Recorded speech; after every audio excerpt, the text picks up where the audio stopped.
दोस्तों नमस्कार। दोस्तों मैं विमल शाही आप सभी लोगों का अपने चैनल में स्वागत करता हूं और उम्मीद करता हूं कि आप लोग सब स्वस्थ होंगे एवं मस्त होंगे।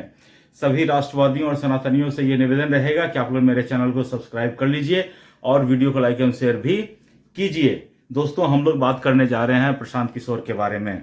जी हाँ दोस्तों, बिहार में प्रशांत किशोर की पार्टी थी जन सुराज।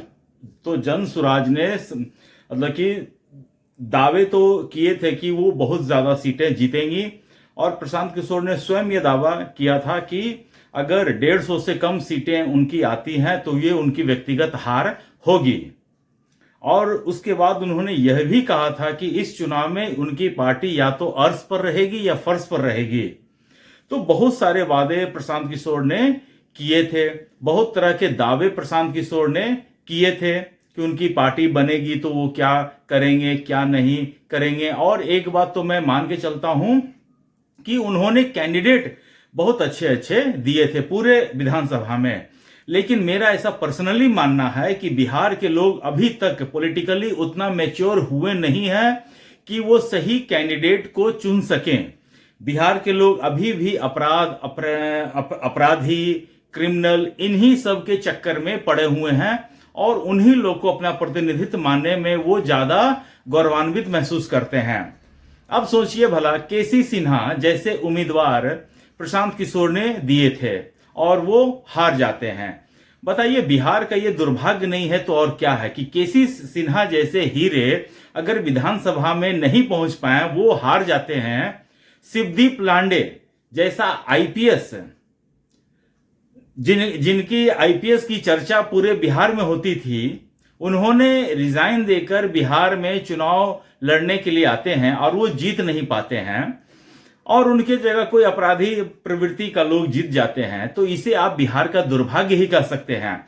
और आप ऐसे लोगों को ये नहीं कह सकते हैं कि आप पॉलिटिकली बहुत ज्यादा मैच्योर हैं। आप उनसे ये नहीं कह सकते हैं कि आपकी पॉलिटिकल समझ बहुत ज्यादा अच्छी है, ऐसा नहीं कह सकते हैं। खैर, बिहार विधानसभा चुनाव 2025 में प्रशांत किशोर की पार्टी जन सुराज को 0 सीट आई है, 0 सीट है। और वो 1 सीट पर सेकंड नंबर पे रहे हैं, 2-4 सीट पर थर्ड नंबर पे रहे हैं, कई एक सीटों पर उनकी जमानत जब्त हो गई है, चौथे पांचवें का तो छोड़ दीजिए। तो ये पूरा मतलब की लेखा जोखा है प्रशांत किशोर की पार्टी जन सुराज की।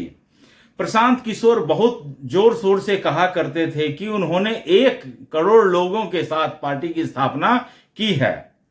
बताइए बिहार में टोटल वोटर्स की संख्या है 7.4 CR, 7.5 करोड़ मान के चल लीजिए।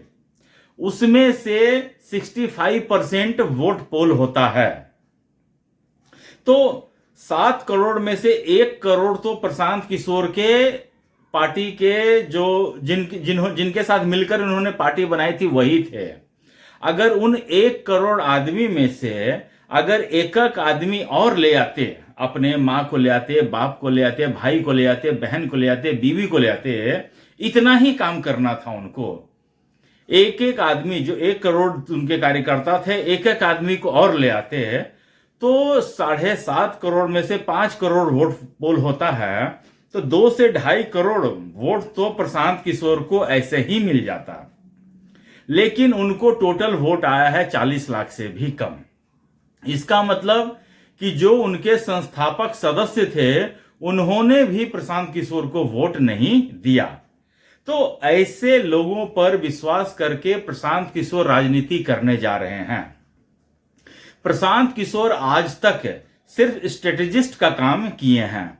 वो लोगों को बताते थे ऐसा करना है, ऐसा करना है, ऐसा करना है। लेकिन लोगों को विश्वास को वो परखने का काम अब तक वो किए नहीं थे। पहली बार वो पार्टी बनाकर स्ट्रेटजी तो उन्होंने अच्छी बनाई थी और इसके बाद लोगों को विश्वास को परखने में वो नाकाम रहे हैं। उनको लगा कि हम अच्छी अच्छी बातें करेंगे, इमोशनल बातें करेंगे, बच्चों की पढ़ाई रोजगार की बातें करेंगे तो लोग भावनात्मक रूप से जुड़कर हमको वोट देंगे। लेकिन फिर मैं वही आ जाता हूं, बिहार के लोग अभी इतने परिपक्व नहीं हुए हैं कि अपने बच्चों की पढ़ाई, रोजगार, इन सब मुद्दों को लेकर आपको वोट करें। तो आज इसी को लेकर बिहार चुनाव खत्म हो चुका है। तो आज प्रशांत किशोर ने पटना में एक प्रेस कॉन्फ्रेंस किया है। उस प्रेस कॉन्फ्रेंस की जो मुख्य बातें हैं, आइए हम आपके साथ डिस्कस करने का कोशिश करते हैं कि आखिरकार प्रशांत किशोर ने प्रेस कॉन्फ्रेंस में मुख्य रूप से क्या क्या बातें बोली हैं और क्या क्या चीज कहा है। तो सबसे पहला काम उन्होंने क्या किया कि हार की जिम्मेदारी ली है। एक बड़े नेता की यही पहचान होती है कि वो हार की जिम्मेदारी सामने आकर लेते हैं, और प्रशांत किशोर ने यह काम बहुत बखूबी किया है कि वो हार की जिम्मेदारी दूसरों पर मढ़े नहीं है कि हम नहीं, दूसरे कोई हारा है। तो उन्होंने हार की जिम्मेदारी स्वयं के ऊपर ली है और कहा है कि हाँ, इसकी फुल रिस्पॉन्सिबिलिटी हम लेते हैं। उसके बाद उन्होंने कहा कि वो राजनीति से इस्तीफा नहीं देंगे। प्रशांत किशोर बहुत सारे प्रेस कॉन्फ्रेंस में ये कहते थे कि 2025 के विधानसभा चुनाव में नीतीश कुमार को 25 सीट से ज्यादा नहीं आएगा, 25 सीट से ज्यादा नहीं आएगा, लेकिन नीतीश कुमार को आ गया है सीटें 85। और वो ये कहते थे कि अगर नीतीश कुमार को 25 सीट से ज्यादा आ जाएंगे तो वो राजनीति से इस्तीफा दे देंगे, संन्यास ले लेंगे। तो आज पत्रकारों ने यही बात उनसे पूछा कि आप तो राजनीति से इस्तीफा देने वाले थे, संन्यास लेने वाले थे, राजनीति छोड़ देंगे ऐसा करने वाले थे, तो क्या हुआ? तो प्रशांत किशोर कहे कि वो इस्तीफा नहीं देंगे।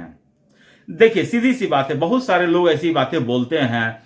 तो मुझे लगा था कि Prashant Kishor is man of words, वो अपनी बातों पर कायम रहेंगे। लेकिन प्रशांत किशोर भी आखिरकार एक पॉलिटिशियन है और उन्हें पॉलिटिक्स में ही अपना पूरा जिंदगी, रेस्ट ऑफ लाइफ बिताना है। तो वो सधे हुए पॉलिटिशियन की तरह बिहेव करने लगे हैं। उनकी भी बातों की अब कोई वैल्यू नहीं रह गई है, मुझे ऐसा लगता है। उसके बाद उन्होंने कहा कि मौन व्रत का ऐलान उन्होंने किया है 20 नवंबर को। शायद 20 नवंबर को ही नीतीश कुमार का शपथ ग्रहण समारोह हो, और उन्होंने, प्रशांत किशोर ने कहा है कि वो पटना में एक दिन का मौन व्रत रखेंगे। और उन्होंने कहा कि और जो लोग रखना चाहें उनके साथ आइए और मौन व्रत रखेंगे। ये काम आपको चुनाव से पहले भी आपको करना चाहिए था प्रशांत किशोर, लेकिन चुनाव में आप बिल्कुल फ्लॉलेसली बोलते चले गए, जैसे कोई ऑन ऑफ का सिस्टम है ही नहीं। आपने जो मन में आया सो बोलते चले गए, जो मन में आया वो करते चले गए, कोई लगाम ही नहीं था आपके ऊपर। एनीवेज, उसके बाद उन्होंने लगाया सरकार पर आरोप। प्रशांत किशोर ने कहा कि सरकार ने वोट चोरी किया है, खरीद फरोख्त का काम किया है। उन्होंने कहा कि 1.5 करोड़ महिलाओं को 10-10 हजार इन्होंने बांटा है। तो इस तरह पूरे 40,000 करोड़ सरकार ने खर्च किए हैं और इस तरह से उन्होंने अपना वोट खरीदा है। और जो राजनीति से इस्तीफा नहीं देने के पीछे यही कारण बताए हैं कि अगर नीतीश कुमार ये 10-10 हजार नहीं बांटते तो नीतीश कुमार को 25 सीट से ज्यादा नहीं आते। चूंकि नीतीश कुमार ने वोट खरीदा है पैसे देकर, इसलिए अब उनका वो जो पहले वाला दावा था वो खारिज हो जाता है। इसी तरह वो इसीलिए वो इस्तीफा नहीं देंगे। उसके बाद उन्होंने कहा कि सरकार से वादे पूरे करने की मांग उन्होंने करी है कि सरकार ने जो वादे किए हैं वो सब पूरा कीजिए। एक वादा और है, नीतीश कुमार ने जो 10,000 रुपये दिए थे, उसके बाद उन्होंने कहा कि जब हम सरकार में आ जाएंगे तो 2-2 लाख रुपए देंगे। तो प्रशांत किशोर इसके ऊपर ज्यादा एम्फेसाइज कर रहे हैं कि अब आप जो है 2-2 लाख रुपये सभी जीविका बहनों को दीजिए। उसके बाद बीजेपी और एनडीए को उन्होंने बधाई दी। ये काम मुझे पहले बताना चाहिए था कि उन्होंने बीजेपी और एनडीए को शानदार जीत पर बधाई दी है। देखिए, राजनीति में नैतिकता और आपसी व्यवहार रखना पड़ता है। तो ये इसमें नरेंद्र मोदी सबसे अच्छे होते हैं। कोई भी पार्टी जीतती है, उनका मुख्यमंत्री बनता है, तो एज ए प्राइम मिनिस्टर वो सबको ग्रीट करते हैं, बधाई देते हैं। किसी का बर्थडे हो उसमें विश करते हैं, किसी का तबीयत खराब हो तो उनपे भी वो हालचाल जानने की कोशिश करते हैं। तो एज ए पॉलिटिशियन ये काम आपको करते रहना चाहिए। तो प्रशांत किशोर ने भी एक अच्छा गेस्चर दिखाते हुए ये किया है कि उन्होंने बीजेपी और एनडीए को बधाई दिया है। उन्होंने ये भी कहा है कि बिहार के मुद्दों पर ध्यान देंगे। प्रशांत किशोर ने कहा कि बेशक वो चुनाव हार गए हैं, लेकिन बिहार के जो जरूरी मुद्दे हैं जैसे बेरोजगारी, शिक्षा, पलायन, रोजगार, इन सब पर वो लगातार बात करते रहेंगे और इस इशू को उठाते रहेंगे, जो कि बिल्कुल आप सीटें जीते या ना जीते, लेकिन जो मुद्दे हैं उनको आप प्रज्वलित करते रहें, उठाते रहें। ऐसा नहीं है कि चुनाव हार गए हैं तो बीच में जाके बैठ गए, वहां जनता के बीच आप गए नहीं। एक नेता था अरविंद केजरीवाल, 2014 में वो प्रधानमंत्री मोदी के खिलाफ वाराणसी चला गया था लड़ने के लिए और वहां से वो हार गया, लेकिन वो जाते रहते कहा था कि बनारस की जनता मेरी अपनी जनता है, हम यहाँ बीच बीच में आते रहेंगे। लेकिन 2014 के बाद वो आदमी वाराणसी दोबारा मुड़कर देखने नहीं गया। तो ऐसे लोगों की राजनीति में वैल्यू कम जाती है और ऐसे लोगों को फिर आगे बहुत दिक्कत होती है। तो मैं प्रशांत किशोर से यही कहूंगा कि आपने जितना कोशिश किया था, शायद आपको दुगने मेहनत से और कोशिश करने की जरूरत है। आप लोगों तक पहुंचे, लेकिन आपको दुगने लोगों तक और पहुंचने की जरूरत है। सही इशू आप रेस करते रहिए। बिहार की जनता आज नहीं तो कल परिपक्व होगी। ये पीढ़ी नहीं तो नेक्स्ट जनरेशन, नहीं तो उसका नेक्स्ट जनरेशन परिपक्व होगी और आपके जैसे लोगों को बिहार में जरूर सरकार चलाने का मौका मिलेगा।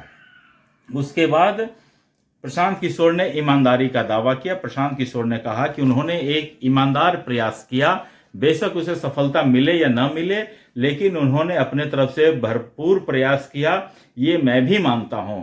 और मुझे लगता है कि प्रशांत किशोर की पॉलिटिकल पार्टी में एक ऐसा सिस्टम है कि उनके अलावा कोई और नॉन फेस है ही नहीं, जिनकी फेस वैल्यू हो, ऐसा कोई है ही नहीं।